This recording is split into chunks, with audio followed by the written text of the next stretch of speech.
Thank you.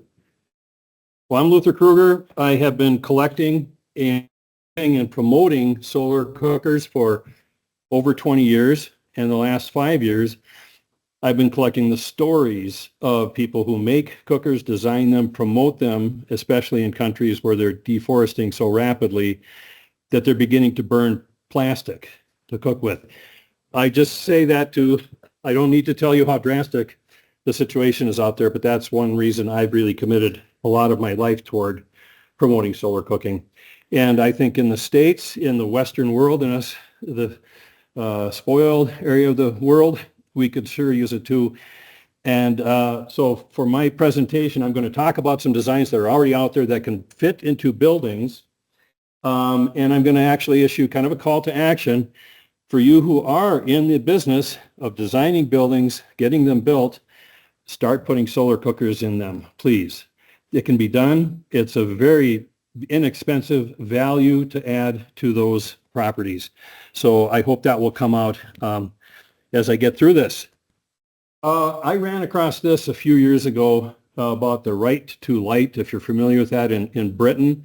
If you are going to build something, you got to look across the street, down the way, and if you see a building that has, you can't read it here, but it says ancient lights. It says, don't block my sun, my lights. I have rights to that light.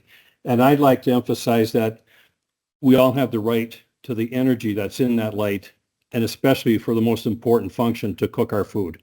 So that's just part of my spiel to start off things. You, especially in the building trades, you may be able to influence the decision for people to actually cook with the sun. There's a lot of us in the solar cooking community that have put together a list of affinity groups, permaculturalists, van lifers, schoolies, where it just should be hand in glove. It should be a no-brainer. But you'd be surprised how many permaculture folks dry their vegetables while they're harvesting, but they don't cook anything with the sun. So we're trying to reach out to them, and I've self-designated to reach out to you who are building things to make that plea, to make that happen.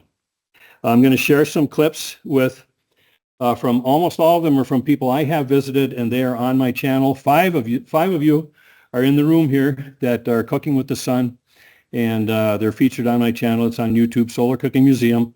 It's not monetized. I don't want to make any money off it. I just want to get the word out there.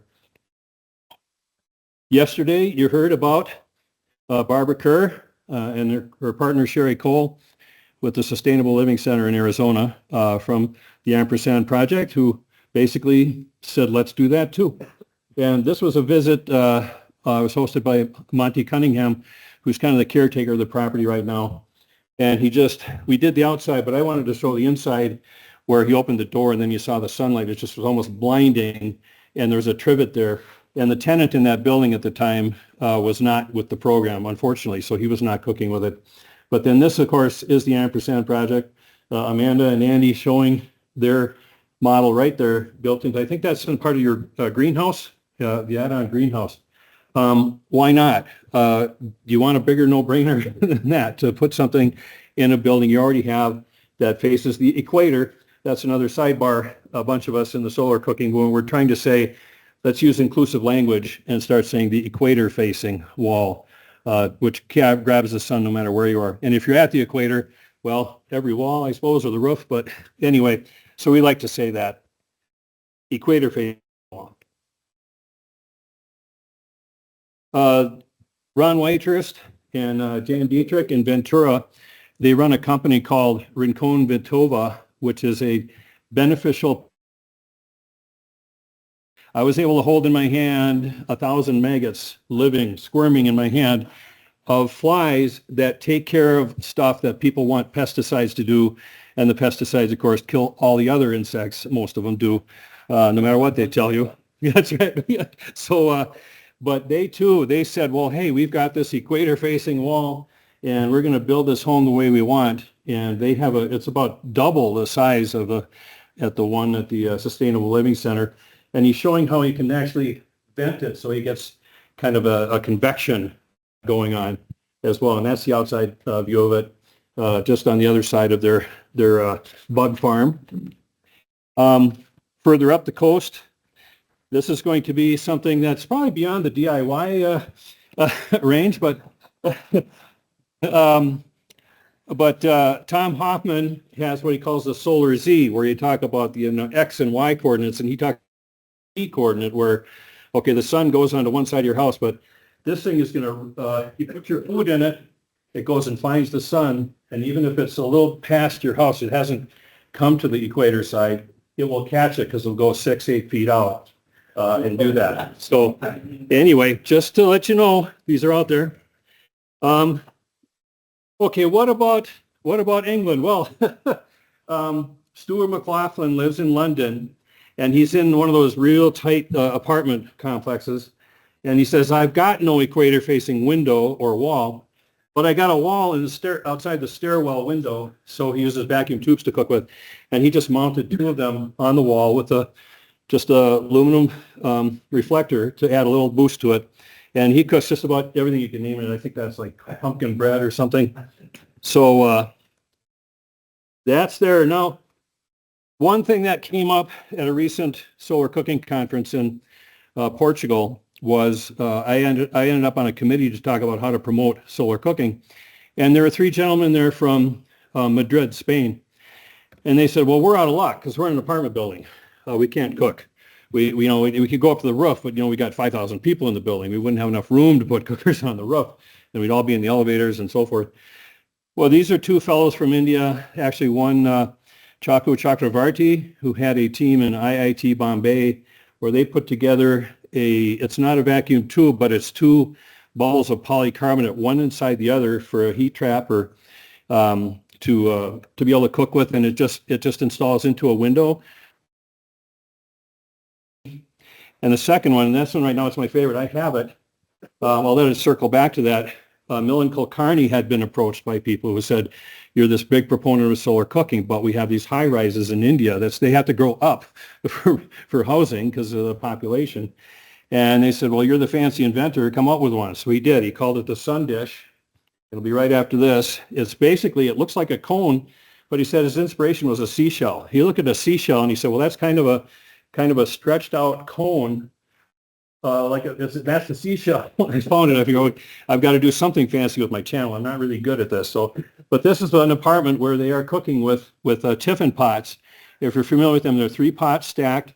What's beautiful about it is you put the stuff that cooks the longest on the bottom because that's where most of the heat's going to concentrate, and then working your way upwards. So you can have your entrees, your dessert, and your side all at once in these tiffin pots.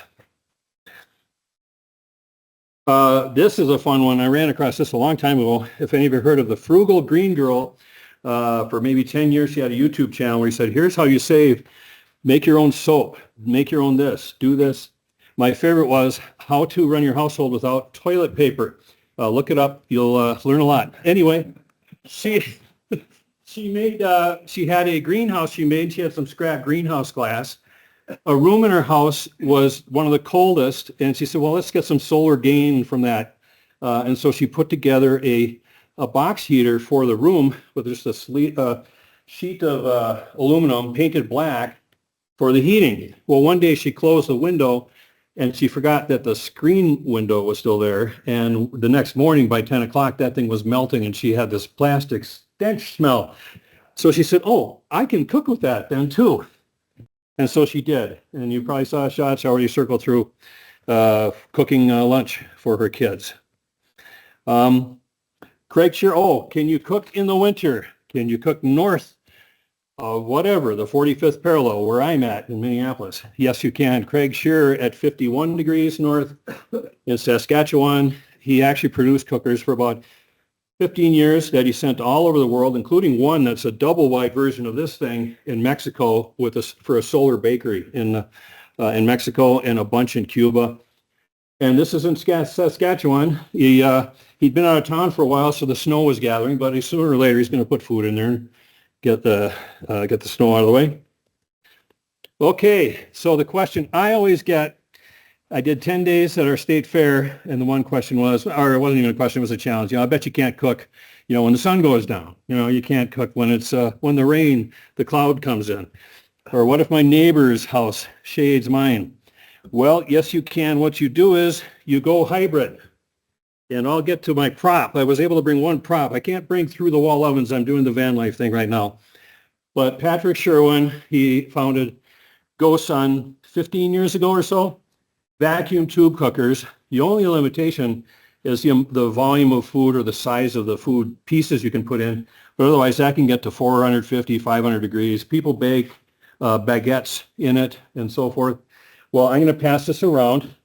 So the cool thing about this is he says, well, enough of this. I can't cook when it's cloudy. I can't cook at night. I'm going to make my same cooker hybrid.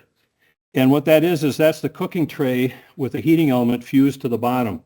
So you can just plug it into a battery that can be charged by your solar panels or plug into your grid, your wall outlet. And this is just a couple months ago, he was cooking a feast for friends in his area of Cincinnati. Everything that was served that day was solar cooked for about 15, 20 people. Another fellow who said, that's what I'm going to do, Johan van Wyk in South Africa. There was a cooker that was produced. It's about to come back on the market called the Sun Stove.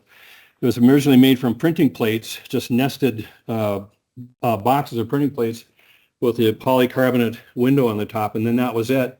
And it was a nice slow cooker. Well, he said, let's take that and add a heating element to it so people can cook not when the sun goes down, but when the power goes out in South Africa. He said that's their biggest problem. They actually want to cook with the sun when the power goes out. And they can cook with the sun all the time with it, of course. And the one picture you saw with a bunch of them, he leases out a whole fleet of these to bakeries where they can cook whenever they want with sun.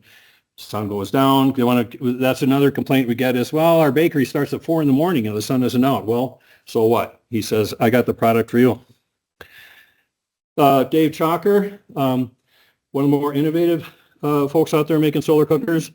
He said, first off, he says, I want to get rid of plastic. We have too much plastic in the world. That was his sun focus. And he shifted gears and said, I'm going to make it out of cardboard, which is recyclable. And the same thing, the heating element was already part of the cooker, but he's able to expand the capacity and make it way more eco-friendly. And his saying is always, no sun, no fun, no food. Well, not with his cookers. No sun, no problem. So now this one, it's a man after my own heart. Steve Harrigan, he and his wife were missionaries in Africa. And they noted that they lived in countries that we call sun-rich, but they would still walk 5, 10, 15 kilometers for wood to cook with. And he said, well, they're going to have to cook during rainy seasons. They will have to cook when you do have 2-3 days of just overcast skies. But he made this box cooker out of just a 55-gallon drum, and he fused a rocket stove to it, sends the flue through the box, and then up the top and the back, and this is where the wood goes in. The other side, the flue, the gases are still so hot, and they're cleaner, of course, because it's a rocket stove, that you can put a pot on the top of that and cook even more food. So just some genius stuff out there. I could picture this being put into a house where you've got room for a wood stove. We'll make it a rocket stove and attach it to a cooker. You want to go big? Go Scheffler. Wolfgang Scheffler, these reflectors, they actually kind of compress and stretch out to follow the phases of the sun, winter sun, summer sun. And they're big in India there's a guy named Deepak Gadja, I interviewed on my channel. He has whole ashrams, hospitals, and schools where they're cooking with the sunlight from that, and they're heating the buildings and so forth. This is the coolest thing. Le Presage in 2024 opened up totally a solar cooking restaurant. When the clouds roll in or they want to do evening service, they burn biogas that's generated from local places that process food and have food waste. So there's really zero waste. I was able to interview this guy 2 years before this opened up. He opened up last year. This year they held the Consol Foods International Solar Cooking Conference there. can you beat solar cooked French food, French cuisine? It's going to be hard to beat, but you don't have to go big. You can do volume. Delicias del Sol in Chile, up in the mountains. They just have about 30 or 40 box cookers, another dozen or 2 dozen parabolics. They probably have some panel cookers too. They've been open for 5-6 years. My wife, who speaks Spanish, we're going to be there next year, come hell or high water, and get them on my channel because this is so cool. And so I got to go to my last page because I just have to say, I hope these examples, I know it's rapid fire, 15 minutes is pretty skimpy what I'm used to, sorry, but I just want to say we got to be more passive solar aggressive, and you guys have it in your hands. You have the skills to put together something that will fit in the wall, fit in the window, set out on a balcony, and put it in your plans. Put it in. Don't ask. Just if someone says I want a solar passive ambient energized building, whatever you're going to call it, put the cooker in there. And if they wonder what it is, now is your chance to educate them. Okay. And this is my personal statement. I am a fan of PV, but I'm not a fan of the products or the process that's made them. And they are working on it. I know I have faith that they will fix it. But right now, I think it's been expressed that, the next 10 years, we should be focusing on solar thermal more than PV. PV's already got kind of a monopoly on the attention of the world. Well, let's get their attention back to the basics. I'd like to see that happen where every building, that's the first thing that's thought of. And I know most of you agree. Joe and I met with a manufacturer of a cooker, and this is my last statement, who kept referring to the solar cooking group as the industry, solar cooking industry. And my wife interjected and said, well, it's a movement.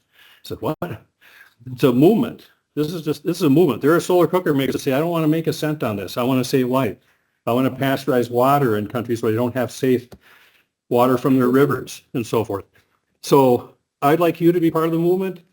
You could be an integral part of it. We're actually talking about setting up a social media thing for builders of ambient solar energy buildings, focusing on solar cookers. So I look forward to your stories to be put on my channel, even if I do it by Zoom or I drive to visit you, as you're part of the movement.